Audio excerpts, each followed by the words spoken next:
Stop.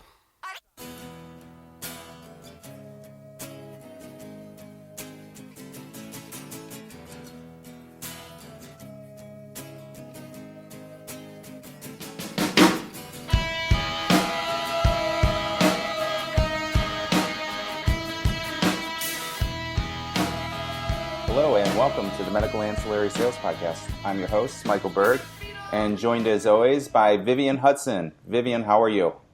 I'm great, thanks, Mike. And today, you don't have to just talk to me. We've got a special guest again. So does that excite you? It does. We got a very, very special guest today. And today we have on Robert Castaneda. Robert and I met, about a month ago or so. Not even, Robert.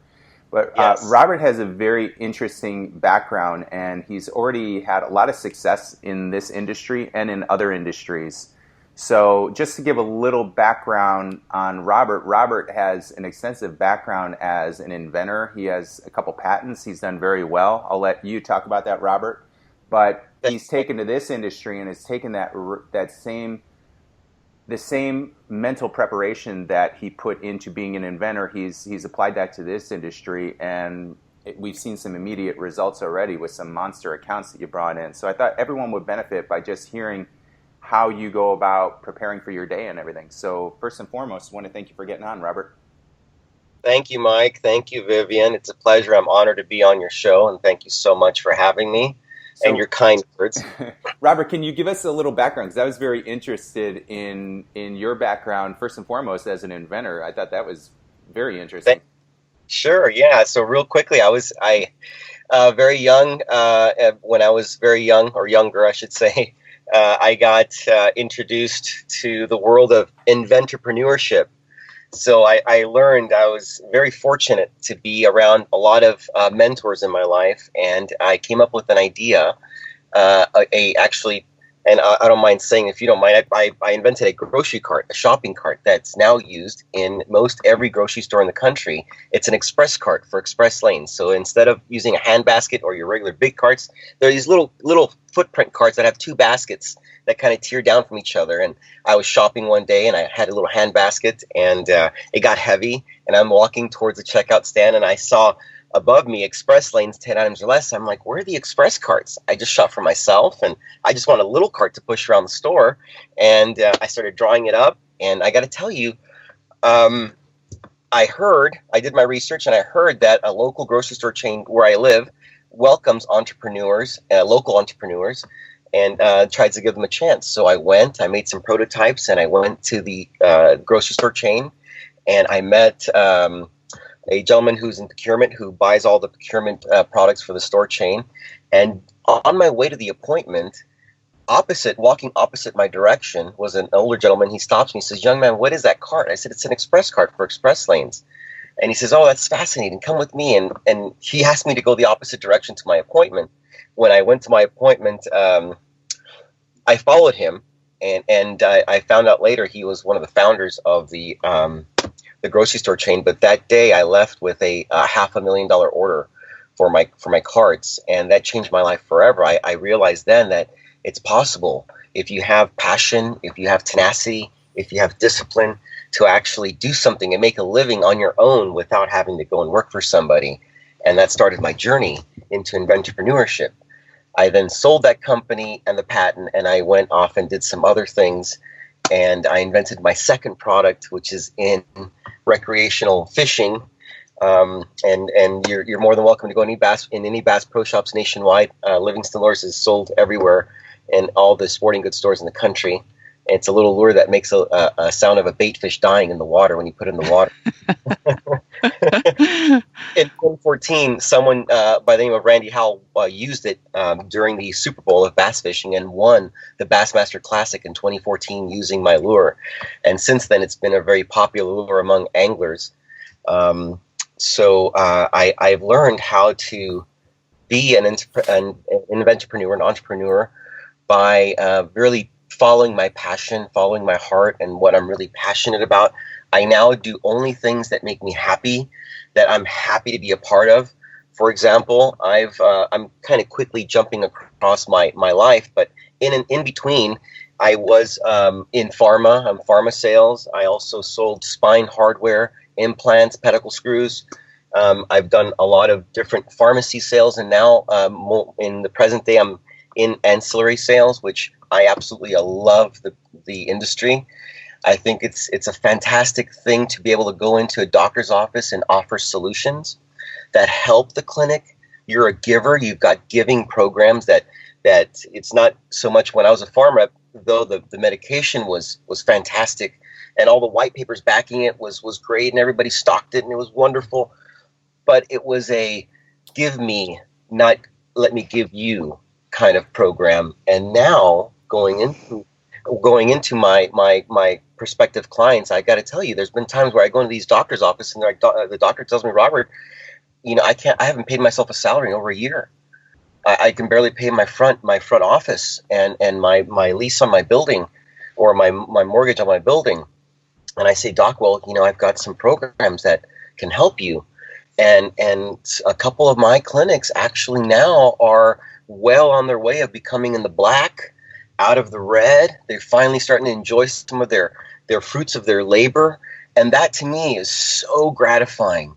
So I start my days. I start my days with that, accepting the fact that I'm thankful for the ability to go out there with passion and to say hello and to offer wonderful programs, whether it be labs, an MSO, or pharmacy, or different products like the ANS machine or the VAT, and give them these different options. Now, it's almost to the point where I can walk into a clinic, and even if they're doing other programs, I may more than likely have a program that they're not doing yet that will fit their day-to-day activities and offer a reimbursement that they didn't have before.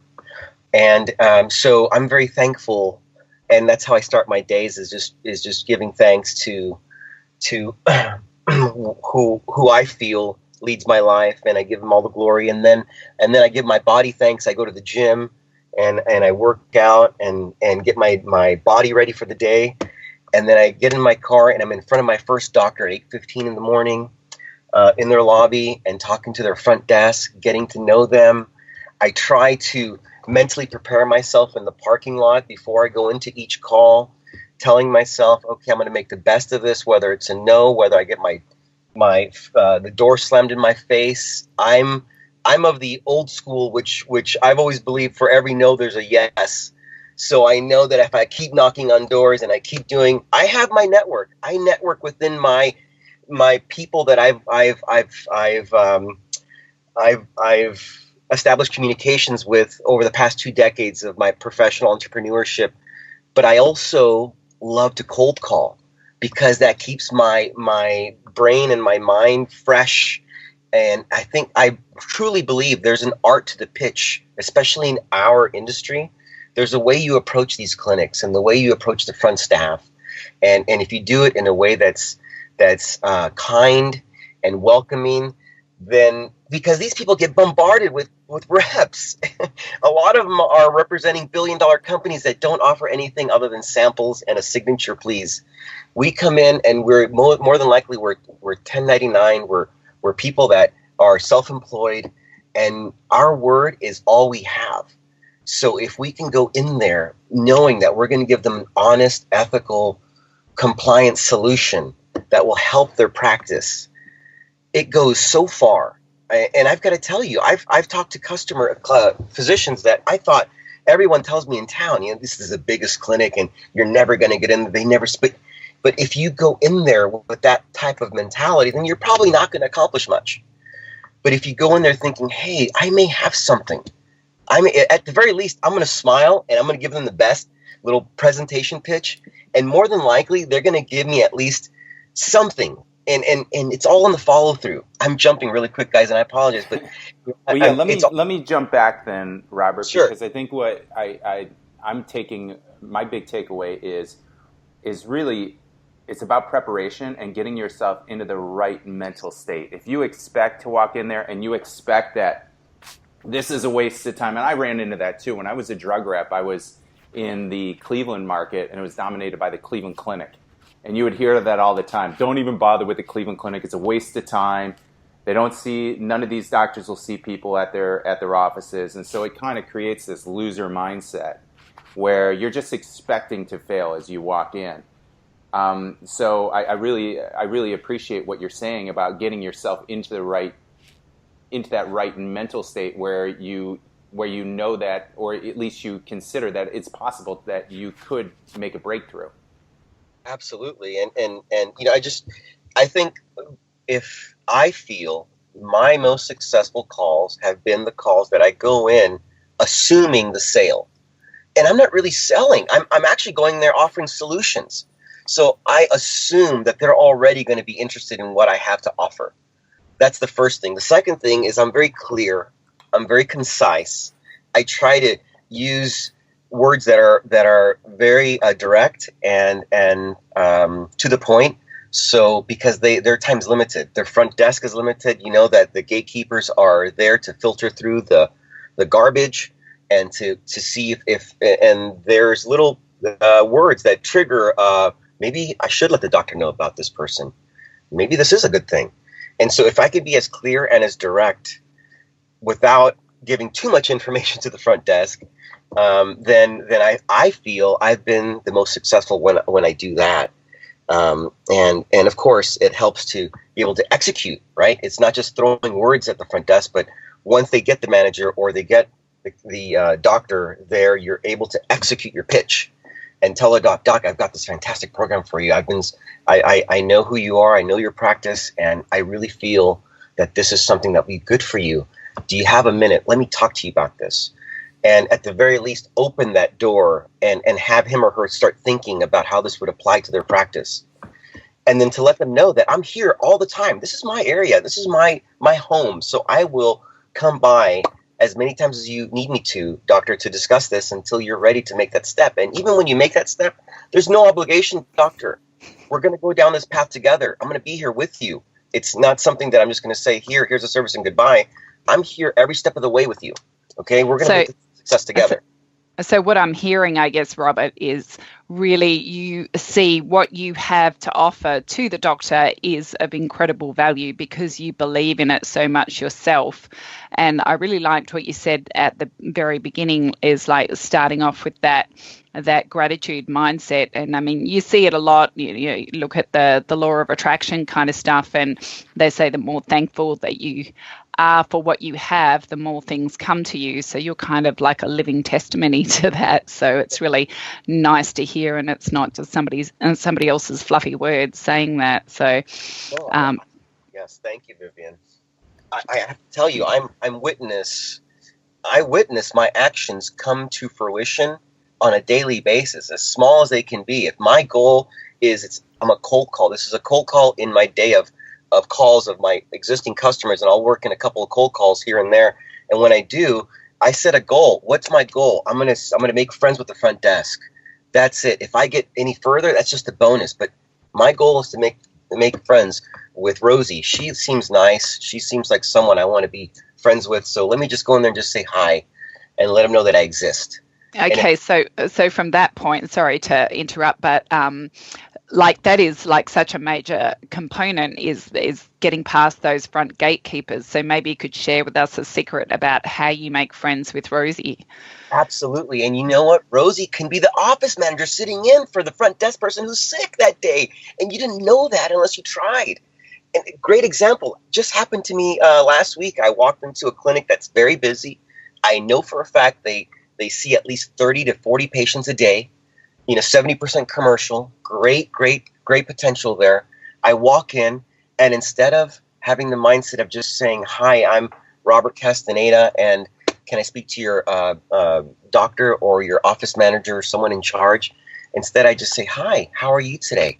I wanted to say hi to you, and just start up a conversation. And lo and behold, the person just opens up and says, I'm the office manager sitting in for the person who's usually here at the front desk. And I paid her a compliment. I said, I was wondering how a front desk is so knowledgeable for all the actions and the movement and activity in the business. But now I know it makes sense. You're the man. You're the person. You're the boss. So we ended up striking a friendship. And that's why I always believe be kind to everyone in the office, because you never know who's going to be your ally. You never know who you're going to be talking to. I've made that mistake on the opposite end. I've walked into a call and I wasn't in the right mindset, and the person that I thought was talking to that was just an hourly employee ended up being the doctor who owned the practice. And there was no way out of it. There was no way out of it. I put my foot's been in officially my foot was in my mouth. So I had to, slowly crawl out of that position. And then I made at that point, I promised myself from then on, everyone, no matter how they're dressed or how they present themselves to me, when I say hello, I'm going to be kind, and this is how I'm going to be with everybody. And it's worked. Amen. It worked. Yeah, we've all been in that situation. You just pray that doctor has Alzheimer's or something and is not going to remember it, maybe by the next time back. But you go ahead, Viv. I was just going to say, and just talking to Rosie, your flattery will get you everywhere. So I'm sure that works a treat. Absolutely. Well, of course, I have to add the professional flattery, of course, because oh yeah, because there's that area. So, but yeah, I'm having a ball, guys. This is the ancillary industry is a wonderful segment of the medical field that if you're passionate about helping people, helping at all levels, because I also find mid-levels and MAs for my clinics that if they need them. So I'm not just an ancillary guy, but I'm a solutions guy. Hey, I'm in this with you. I'm in this with you, doctor. Okay, we're gonna do this together. You need a PA? I'll find you a PA. You need who do you need? What do you need? I'm here for you. And that's the way I approach it. So if you're passionate about helping people, the money's going to come. Believe me, the money's going to come. I've been doing this for about a year, and in a year I started in the first 3 months I started with a few accounts. I've doubled and almost tripled that now, and it's a wonderful feeling because it's an affirmation of, hey, I'm on the right track. And I have a vision board. I have the whole thing, guys. I have a place in the morning where, as I'm giving thanks to everything that allows me to do what I do, I also have a board that shows me my goals. I have things that I want. I got a 10-year plan, right? I want to be at a certain place financially, physically, spiritually, all that in 10 years. And I have this board that reminds me of that. And I have glimpses of that throughout my day. So when I go into my appointment, I know that what I'm doing, it has a purpose. There's a reason why I'm doing this, because I want to get to a certain place, and ancillary businesses will help you get there. It's a fantastic industry. You can make a lot of money. If money drives you, you can make a lot of it here. Well, helping people. Yep. Robert, I'm going to cut you short. We're going way over here. I'm thinking, Viv, I don't know how you feel about it. I think we might have to have Robert on again here. Because it sounds he's on a roll. He's on a roll, but I mean, your point's well taken, and even with the vision board and all that, I know it sounds kind of woo-woo, but it really it's the same exercise as like writing your goals. If you're not into doing a vision goal, just write your goals. It's been proven. If you write something down, it helps focus your mind, and it helps create those channels, those pathways you'll figure out how to get it done. And if you find yourself, if you're not feeling passionate, if you're kind of losing your drive, it's probably not a good idea to go out there in the field. If you're not feeling like you're going to be at your best, it's probably a good idea to just take a step back, sharpen the saw a little bit, and get inspired. Talk to some people who are successful and who are passionate. Go whatever inspires you. I don't know, read a Zig Ziglar book or something. Watch a good movie that inspires you. Just do something to get you inspired, that gets you back into that frame of mind where you are excited to go out there. All right, Robert, we're way over. I appreciate you getting on. We'll have you back on again. Thanks a lot for joining us. Thank you, Mike and Viv. Thank you very much. Right, thanks, Robert.